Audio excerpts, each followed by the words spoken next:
Olá galera, essa é a resolução da lista 3 do módulo 1 aqui da Humanas em Foco.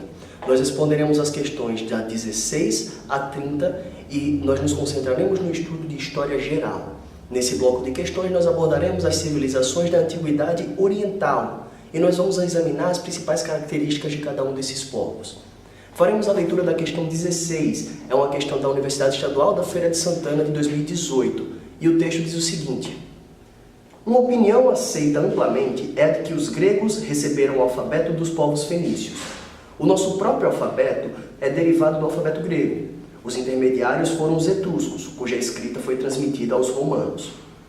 O excerto explicita a existência de, letra A, igualdades culturais linguísticas e políticas entre as sociedades das antiguidades oriental e clássica. Então, no excerto, a gente não está evidenciando as igualdades. O que a gente está vendo são trocas culturais, são acréscimos de culturas diferentes que dialogavam nesse período do tempo.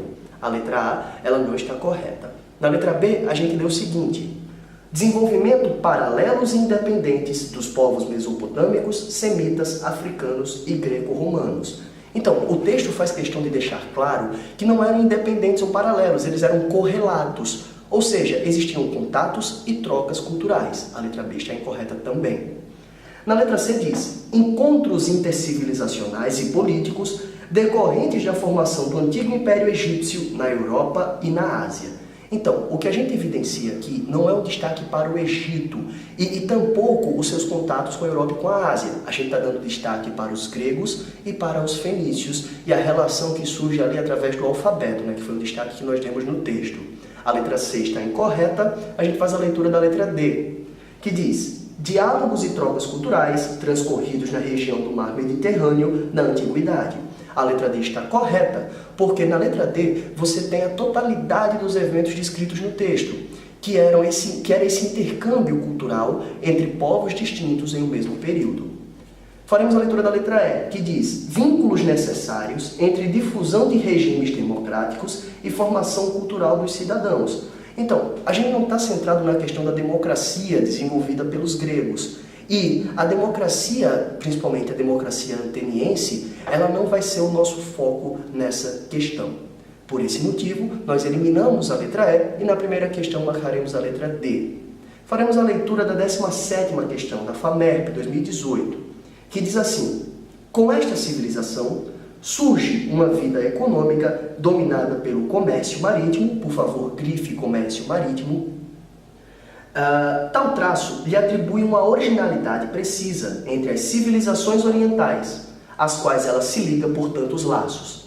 Isto é inevitável numa ilha onde a natureza impunha ao homem condições de vida muito diversas das reinantes no vales do Nilo e do Eufrates. Leia o enunciado.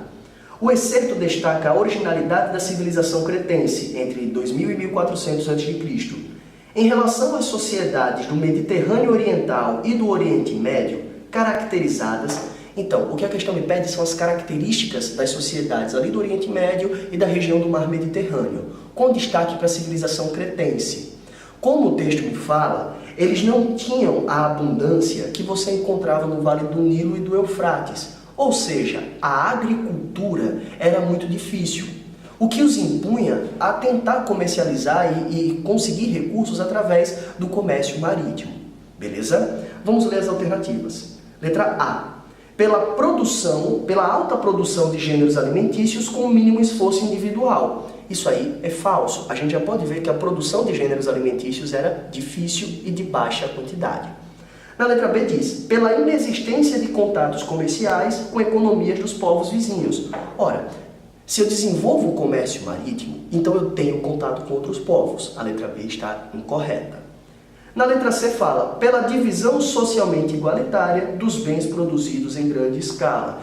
E é impossível a gente evidenciar ainda isso nesse período. A gente não vai ter uma divisão igualitária, tendo, sim, uma divisão hierárquica, uma divisão autoritária das produções de bens. Na letra D fala: pelo conhecimento dos segredos da escrita, pela casta de produtores agrícolas. E a gente vai observar nas sociedades da antiguidade que a escrita era sempre dominada por uma elite. A escrita era uma forma de marginalizar as pessoas. A escrita nunca vai ser dominada pelas classes mais baixas, né, na pirâmide social, pelas camadas mais pobres. A letra D está incorreta e nós faremos a leitura da letra E, que fala pela presença do trabalho coletivo em regiões favoráveis à economia agrícola. Então, a agricultura era de baixa produtividade, não era em larga escala, mas onde era possível desenvolver a agricultura, nós víamos, né, a presença do trabalho coletivo. A letra E está correta e elas nos mostram a característica das sociedades da antiguidade, essa divisão do trabalho, esse trabalho de maneira coletiva. Nós marcaremos a alternativa E e faremos a leitura da questão 18 da UPF, ainda na lista 3 do módulo 1 aqui da Humanas em Foco. Na questão 18, a gente lê um texto que diz assim: na chamada Antiguidade Oriental, as sociedades, notadamente a egípcia e a mesopotâmica, desenvolveram-se em regiões semiáridas, onde obras hidráulicas grandiosas eram necessárias para o cultivo agrícola. Eu peço que você destaque Antiguidade Oriental e grandes obras hidráulicas. Você puxa um destaque e coloca assim, ó, modo de produção asiático. Era a forma como essas sociedades desenvolveram suas relações econômicas, a forma como essas sociedades geravam suas riquezas. Faremos a leitura das alternativas acerca desse texto. Então, nessas sociedades, letra A, desenvolveu-se um modo de produção escravista, intimamente ligado ao caráter bélico e expansionista dessas sociedades. Sublinha modo de produção escravista e você vai colocar que ele foi característico dos gregos e dos romanos. A letra A está falsa, como mostra o texto e a marcação que nós fizemos, elas desenvolveram um modo de produção asiático. Na letra B temos, a forma de trabalho predominante era servidão coletiva, e o indivíduo explorava a terra como membro da comunidade e servia ao Estado proprietário dessa terra. Então, a principal característica do modo de produção asiático é o trabalho servil, que, como diz o parágrafo, servidão coletiva. Você pode colocar outros nomes também, como corvéia real, servidão do Estado ou servidão compulsória. São palavras-chave para entender esse tipo de questão. A letra B está correta e nós faremos a leitura das outras alternativas. Na letra C fala, o principal instrumento de poder das camadas populares era constituído pelo Estado, que assegurava o seu domínio sobre os outros grupos sociais. Então, o Estado ele era uma forma de controle das camadas populares e não o contrário. Historicamente, os Estados se mostraram aparelhos controlados por elites para a dominação de camadas populares e não o contrário. Nós cortaremos a letra C e leremos as demais alternativas. Na D diz, a superação das comunidades coletivas levou ao surgimento da propriedade privada e, como resultado, a utilização de mão de obra escrava.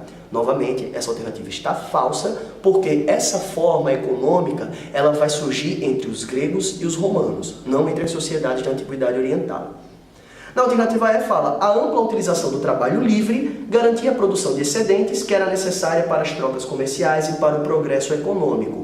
Trabalho livre seria incorreto, seria o trabalho servil compulsório, ok? Apesar do servo ser livre, ser um trabalhador livre, ele tinha que periodicamente abrir mão do seu tempo para servir ao Estado.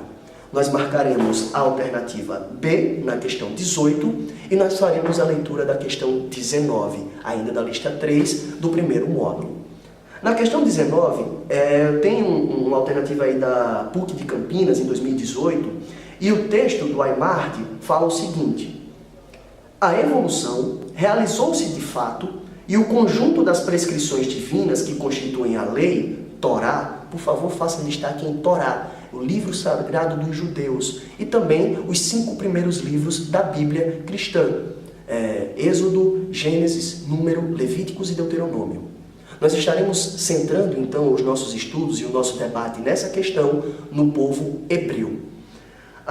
O Torá é formado por diversas contribuições, sem que se consiga um acordo para ventilá-las e datá-las uma a uma. Contentar-nos-emos assim com as linhas gerais. Então, a partir do Torá, nós já teremos uma noção que falaremos sobre o povo hebreu.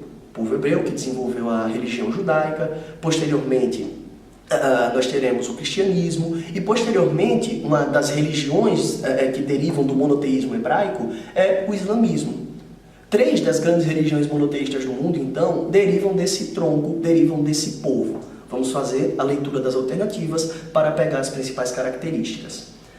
O texto refere-se a uma civilização que se desenvolveu no primeiro milênio antes de Cristo. Sobre esta civilização, é correto afirmar que, letra A, a importância da história dessa civilização se expressa principalmente por meio da constituição de um Estado centralizado, baseado na religião dualista dos egípcios e dos persas. Por favor, destaque religião dualista. Isso é uma característica do povo persa e não dos hebreus. Nós cortaremos essa alternativa e vale destacar que os hebreus não se constituíram em um Estado centralizado. A maior parte do tempo eles eram tribos, povos descentralizados e não constituiriam então esse Estado que fala na letra A. Cortaremos essa alternativa e faremos a leitura da letra B, que diz: os antigos povos que originaram essa civilização tinham como livro sagrado o Novo Testamento, que compreende vários outros livros, dentre os quais está o Gênesis, que trata da criação.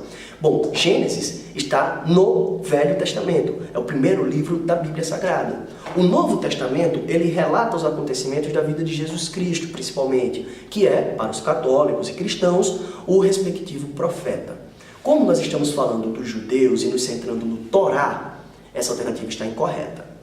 Na letra C, fala: a importância do estudo dessa civilização se justifica pelo monoteísmo ético que surge e se desenvolve, constituindo um ponto de partida para o cristianismo e o islamismo. E a alternativa C está correta. É a partir do estudo do povo hebreu que nós entenderemos as outras religiões monoteístas, como o cristianismo e o islamismo. Por isso, o seu destaque para o monoteísmo. Na letra D, faremos a leitura das alternativas seguintes, né? Na letra D fala: os traços religiosos e culturais específicos dessa civilização decorrem do seu distanciamento ante as demais culturas dos povos do Oriente Próximo e o caráter democrático do governo. O caráter democrático só vai ser evidenciado em Atenas, nos povos da Antiguidade.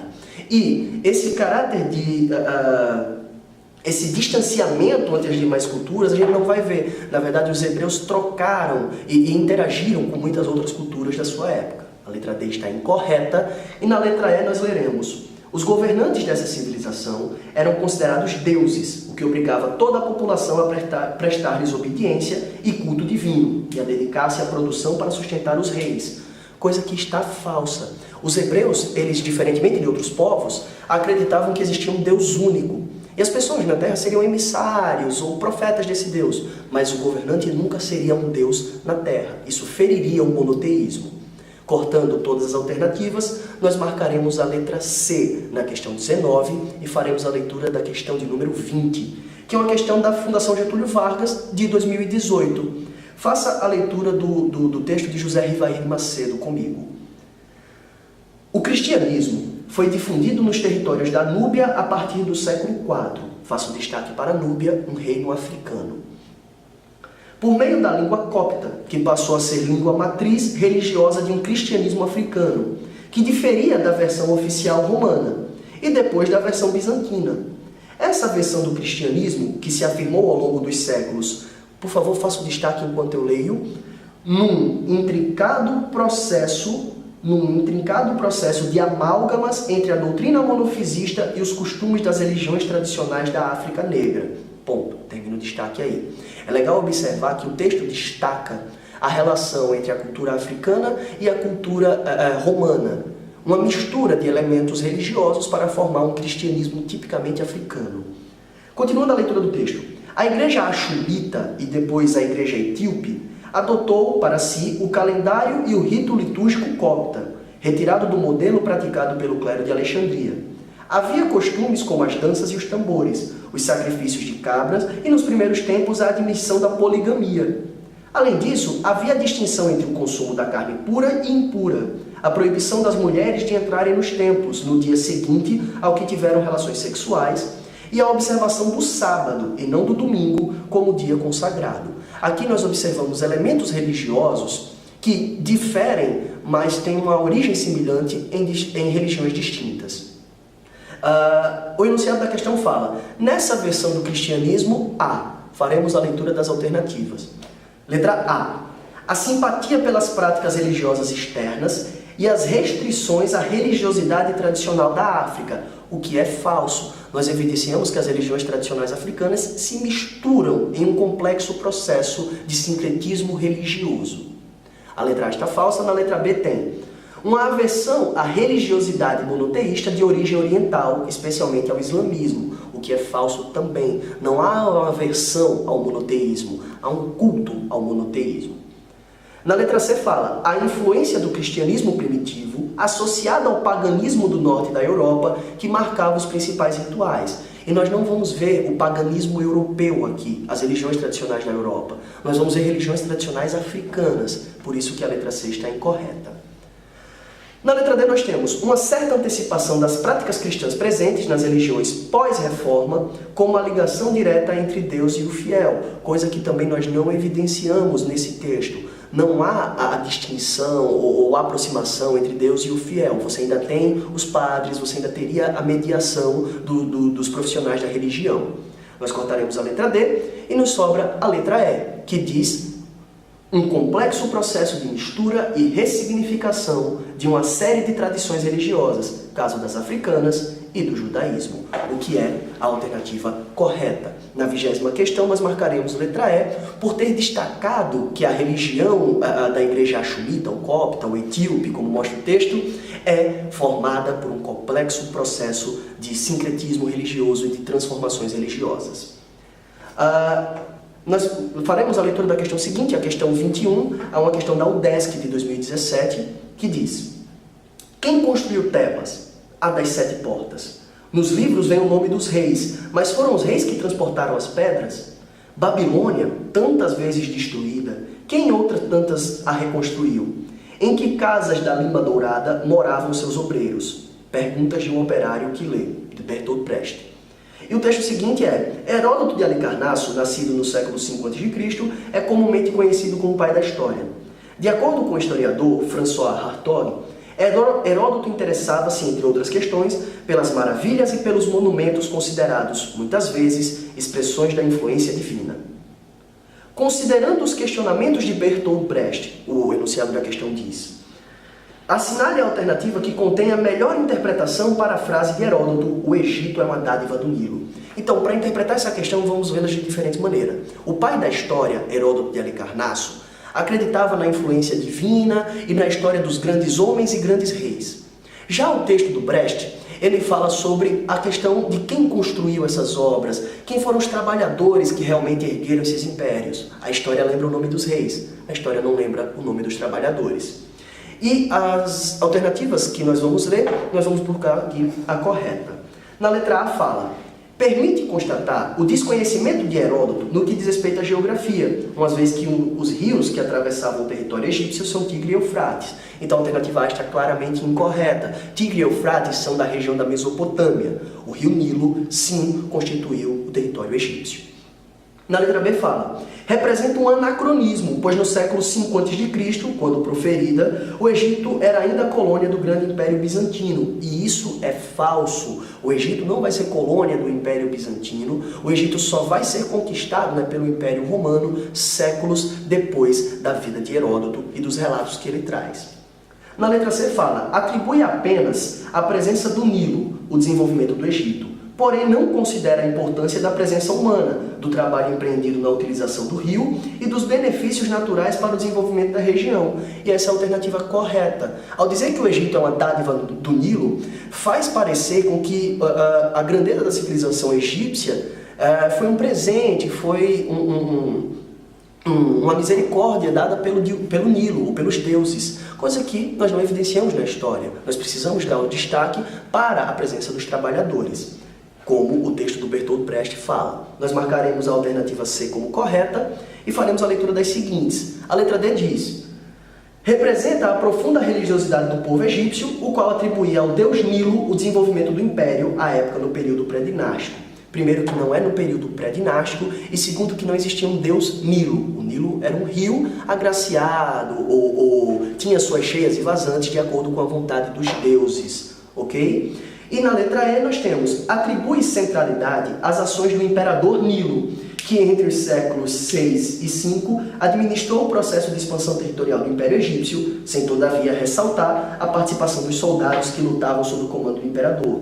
Essa alternativa é claramente falsa, pois você vai lembrar que o Nilo é um rio que às margens dele surgiu aí o grande Império Egípcio. ok? Marcaremos a alternativa C, na questão 21, e nós faremos a leitura da questão 22, uma questão do Enem, 2017. O texto fala: o sistema de irrigação egípcio era muito diferente do complexo sistema mesopotâmico, porque as condições naturais eram muito diversas nos dois casos. A cheia do Nilo também fertiliza as terras com aluviões, mas é muito mais regular e favorável em seu processo e em suas datas do que a do Tigre e Eufrates, além de ser menos destruidora. Então esse texto compara duas civilizações, a mesopotâmica e a egípcia, com base nas cheias e vazantes dos seus respectivos rios. Na Mesopotâmia, Tigre e Eufrates; no Egito, o rio Nilo. O Nilo ele era muito mais preciso, as cheias e vazantes eram mais constantes, periódicas e previsíveis. Já do Tigre e Eufrates não, eles eram muito mais destruidores, o que causava uma certa imprevisibilidade e instabilidade na Mesopotâmia, certo? Faremos a leitura do enunciado, que diz: a comparação entre as disposições do recurso natural em questão, o recurso hídrico, revela sua importância para, na letra A fala, desagregação das redes comerciais, e isso é falso, né? Os rios eram usados para integração comercial e no texto não faz menção a nenhuma desagregação. Na letra B fala supressão da mão de obra escrava, o que também é falso, pois em ambas as civilizações nós vamos evidenciar o uso constante da mão de obra escrava, mas principalmente da mão de obra servil. E na letra C fala expansão da atividade agrícola, coisa que é a alternativa correta. A expansão da atividade agrícola só era possível a partir das cheias e vazantes dos rios. Se você tem mais previsão, mais previsibilidade, você tem colheitas melhores e maior disponibilidade de alimento. Marcaremos a alternativa C como correta, a leitura da D e da E. Na alternativa D, fala da multiplicação das religiões monoteístas, o que é falso também. Religião monoteísta nós vamos ter como destaque apenas os hebreus. E na letra E fala fragmentação do poder político, coisa que também nós não vamos evidenciar no texto. Vamos observar que esses dois estados, os estados que se desenvolveram na Mesopotâmia e no Egito, eram estados centralizados. Marcaremos a letra C e faremos a leitura da questão 23, uma questão de 2017, que traz o texto seguinte. O Império Persa foi o mais extenso dos impérios orientais. Por favor, faça o destaque dessa frase. No século V a.C. Dos povos conquistados exigiam pesados impostos, mas respeitavam a sua cultura. Por favor, destaque, respeitavam sua cultura. Era governado por uma monarquia absoluta teocrática e possuía 4 capitais: Susa, Persépolis, Babilônia e Ecbatana. Observe que o império tinha 4 capitais. Isso era uma forma de descentralizar a administração para facilitar o governo, ok? O segundo texto diz: o comércio foi a atividade mais importante do império. Por ele passavam rotas de caravanas comerciais, ligando a Índia e a China ao mar Mediterrâneo. O comércio impulsionou a indústria de tecidos de luxo, mosaicos e tapetes de rara beleza. Ainda sobre a expansão do Império Persa, afirma-se que, a partir da leitura do enunciado e dos textos, nós vamos tirar conclusões sobre o Império Persa. Na letra A fala, atingiu sua extensão máxima durante o governo de Ciro, que unificou o reino dos Medos e dos Persas. Apesar dessa unificação ter sido verdadeira, não foi nesse período que nós tivemos a maior extensão do Império. A letra A está falsa e nós faremos a leitura das alternativas seguintes. Na letra B diz, chegou ao auge através da atuação de Cambises, invasor do Egito, em 525, na Batalha de Pelusa. Então, o Império Persa ele vai se expandir ainda mais, tendo a conquista do Egito acontecido, mas não sendo aí o seu apogeu, a sua maior extensão. A letra B está falsa. E na letra C fala, alcançou seu apogeu com o reinado de Dário, com suas fronteiras chegando ao rio Indo, na Índia. Além disso, Dário cunhou moedas, abriu estradas e facilitou a administração desse vasto império. A letra C está correta e vamos fazer a leitura da alternativa D, que diz, abrangeu todo o mundo antigo, sobretudo após o governante Xerxes derrotar os gregos nas guerras médicas. Xerxes, na verdade, foi derrotado nas guerras médicas após a formação da Confederação de Delos e a expulsão dos persas dos territórios gregos. Então nós eliminamos todas as alternativas, marcamos a alternativa C como correta e faremos a leitura da questão 24, uma questão da Unesp de 2015. O texto fala, a maior parte das regiões vizinhas da antiga Mesopotâmia caracteriza-se pela aridez e pela falta de água, o que desestimulou o povoamento e fez com que fosse ocupada por populações organizadas. em pequenos grupos que circulavam pelo deserto. Já a Mesopotâmia apresenta uma grande diferença.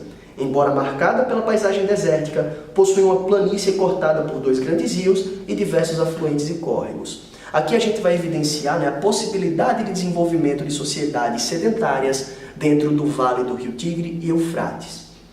Esse texto do Marcelo Rede nos permite ler o enunciado que diz, olha, a partir do texto é correto afirmar que... Vamos às alternativas. Letra A. Os povos mesopotâmicos dependiam apenas da caça e do extrativismo vegetal para a obtenção de alimentos, coisa que é falsa. O que nós vamos evidenciar como base da economia desses povos é a agricultura sedentária e o comércio de excedentes. Na letra B diz, a ocupação da planície mesopotâmica e das áreas vizinhas a ela, durante a antiguidade, teve caráter sedentário e ininterrupto. A parte do ininterrupto está incorreta. Esses contatos e essas ocupações, elas foram interrompidas por diversos episódios, sejam guerras, sejam secas ou cheias abruptas.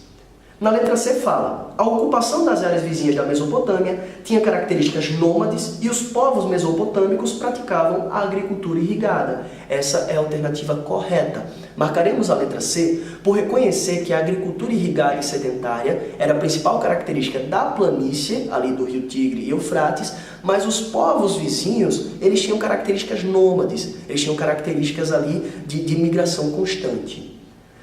Faremos a leitura das demais alternativas. Na letra D fala, a ocupação sedentária das regiões desérticas representava uma ameaça militar aos habitantes da Mesopotâmia, e a ocupação sedentária está incorreta, é a ocupação nômade.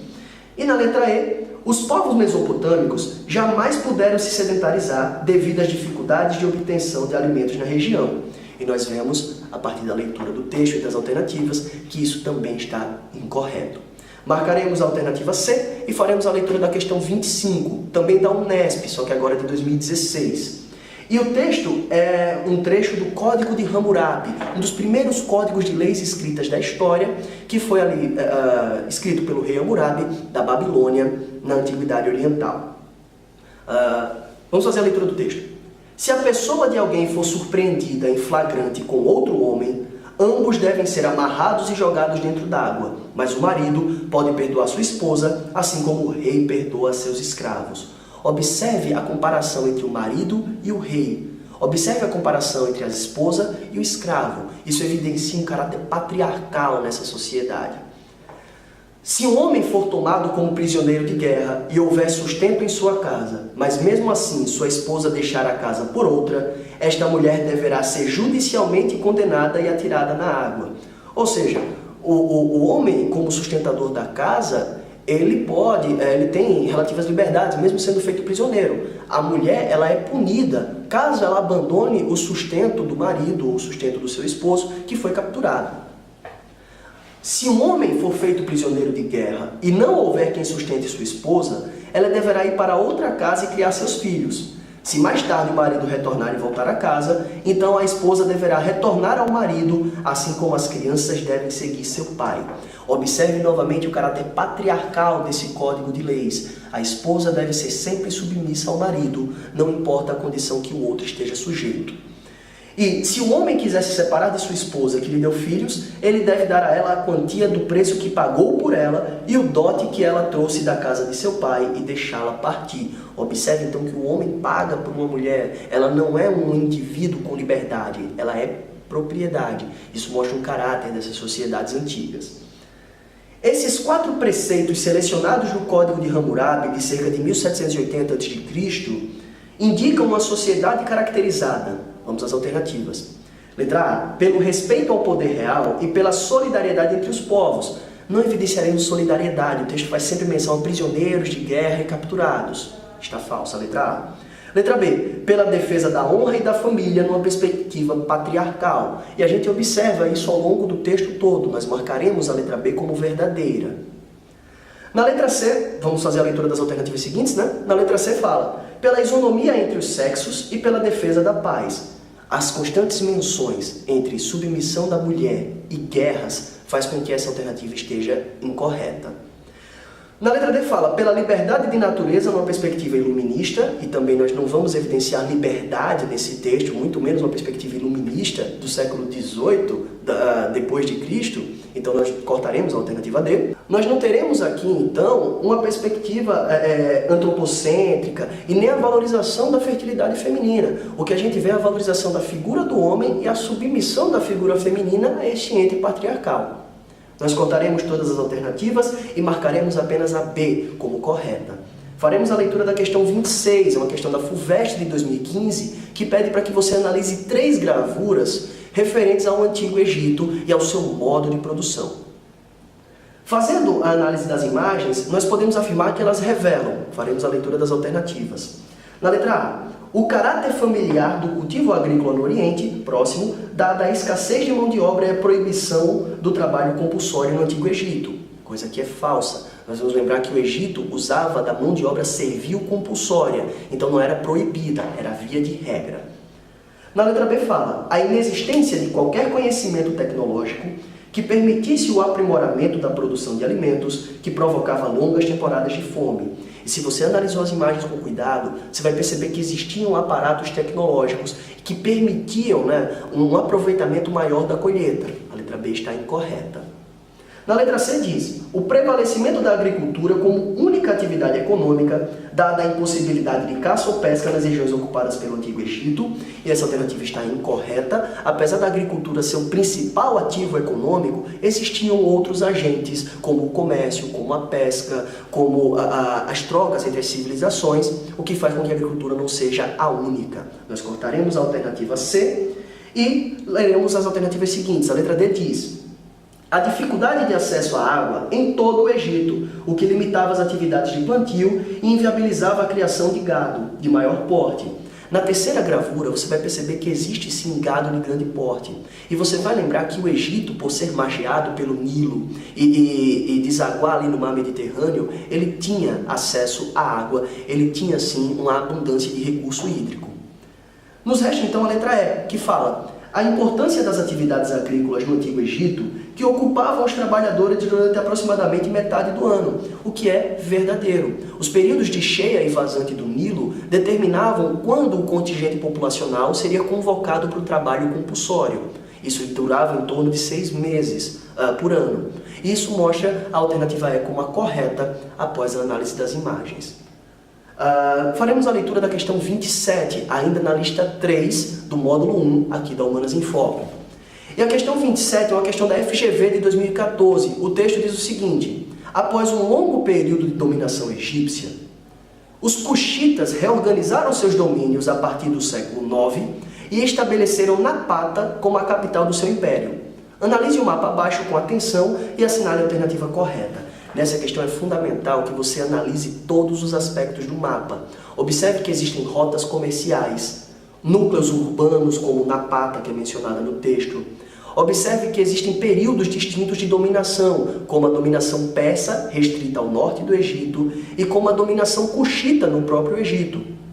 Existe também uma menção ao reino de Axum, muito próximo ali, e o grande vazio que você observa no mapa em direção a leste é o deserto do Saara, ok? As alternativas, então, elas nos dizem o seguinte. Na letra A fala, o Império de Kush estabeleceu-se ao sul do Egito e caracterizou-se pela economia de subsistência. Se no mapa nós evidenciamos rotas comerciais, é impossível afirmar que existe economia de subsistência, existe economia de excedentes. Cortamos a letra A e na letra B temos, o Império de Kush estendeu seus domínios em direção ao deserto do Saara e controlou diversas rotas saarianas. Se você olhou o mapa com atenção, você vai evidenciar que o deserto do Saara está desocupado. A letra B vai ser falsa. O Saara é um obstáculo e ainda não vai ser conquistado por esses povos.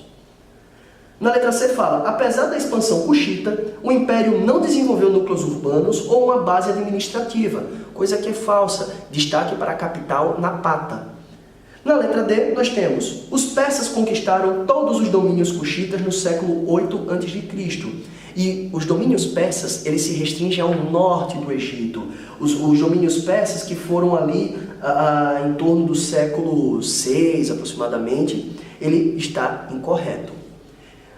Nos sobra, então, a alternativa E. O Império de Kush conseguiu estender seus domínios até o norte do Egito nos séculos 8 e 7 a.C. Se você fez a análise do mapa corretamente, você vai evidenciar que essa é a alternativa correta. É uma questão de nível difícil, porém é uma questão que exige de você a interpretação, a habilidade de interpretar mapas. Isso é fundamental na hora da sua prova. Faremos a leitura da questão 28 da UFSM de 2013.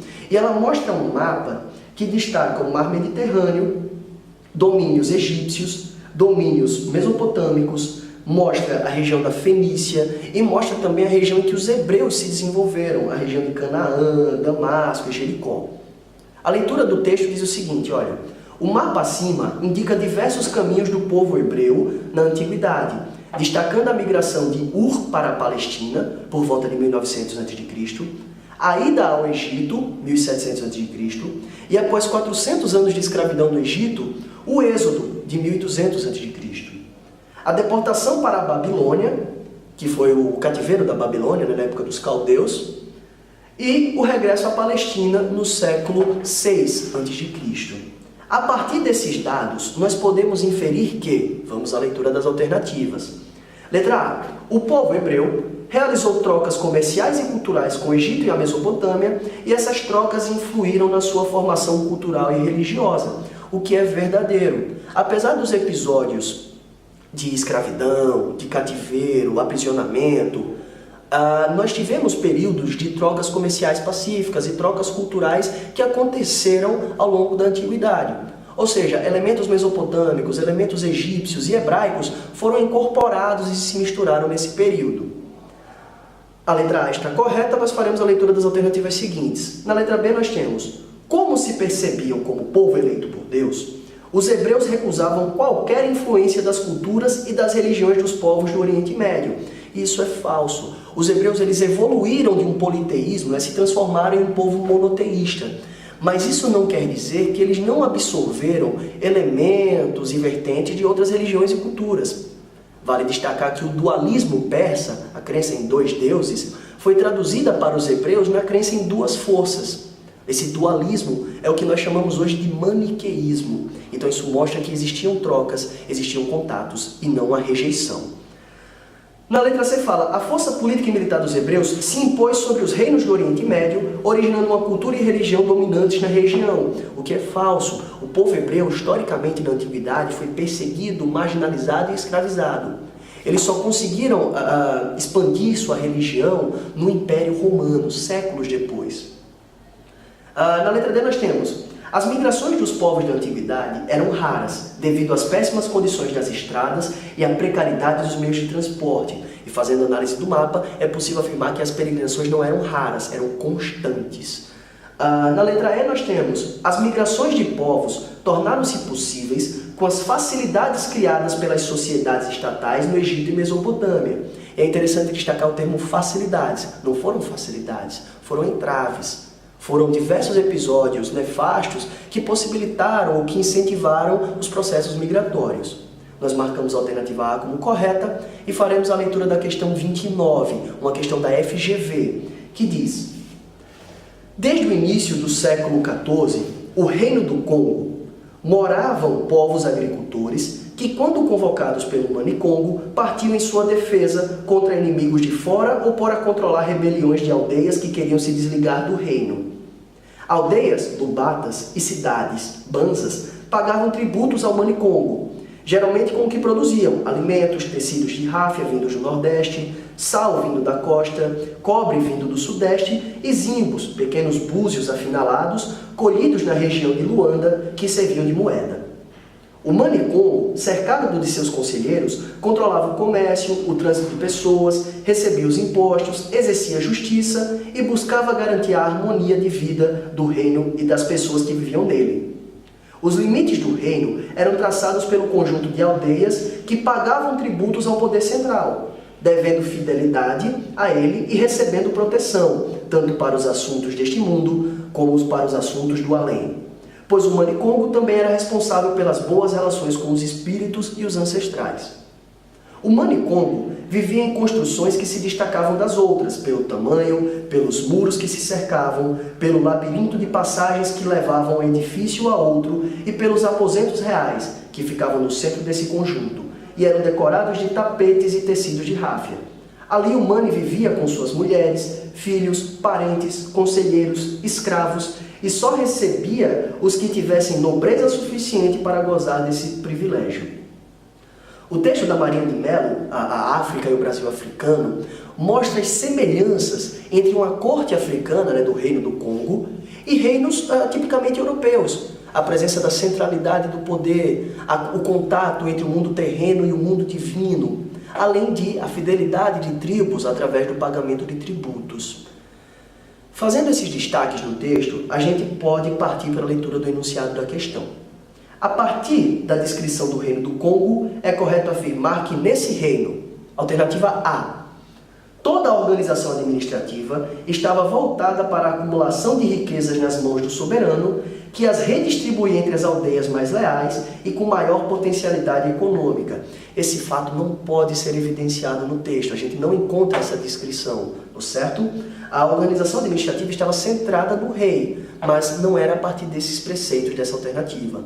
A alternativa A está incorreta, faremos a leitura da alternativa B, que diz: o político e o sobrenatural estavam intimamente relacionados, além das semelhanças entre uma corte europeia e uma de um reino africano, porque ambas eram caracterizadas por hierarquias rígidas. E essa estrutura é possível evidenciar no texto, o contato que o Mani Congo exercia com o divino, além da sua centralização administrativa, semelhante a uma corte europeia.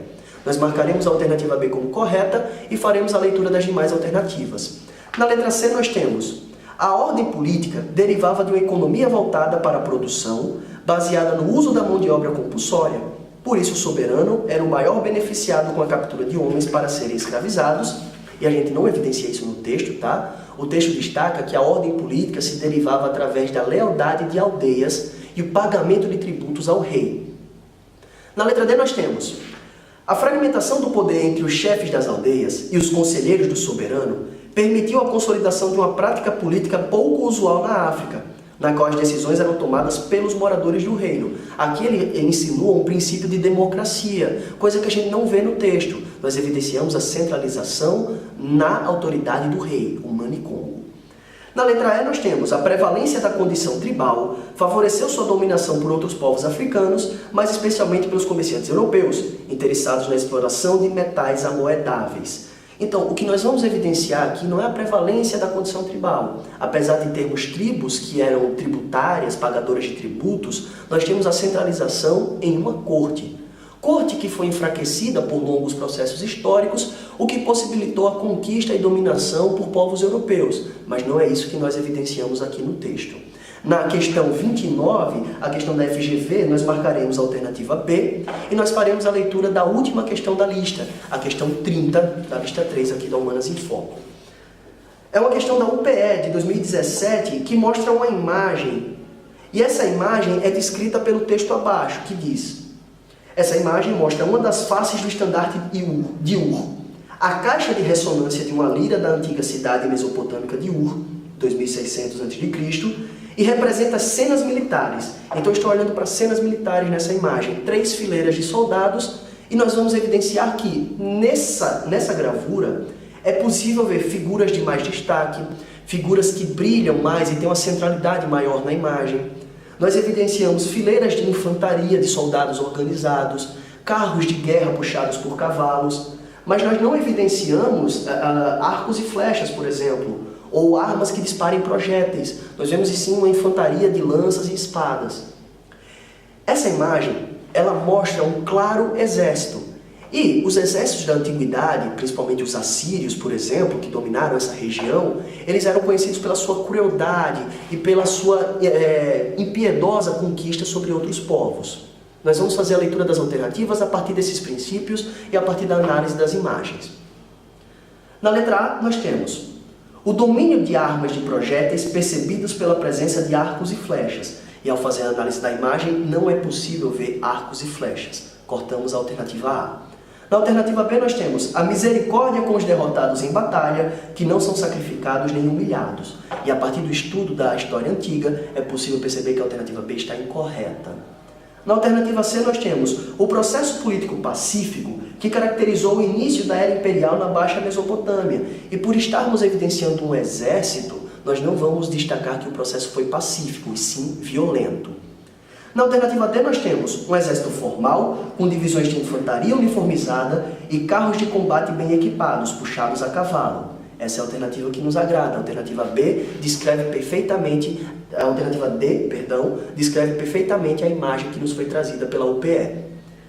E para eliminar a alternativa E, nós faremos a leitura. A inexistência de comando militar, que seria percebido pela presença de figuras com tamanho maior que o normal e de símbolos de poder. Essas figuras maiores que o normal, elas mostram a existência de um comando militar rígido e centralizado. Na questão 30, nós marcaremos a alternativa D, e com isso nós finalizamos a terceira lista de exercício do módulo 1 aqui da Humanas em Foco. Até a próxima!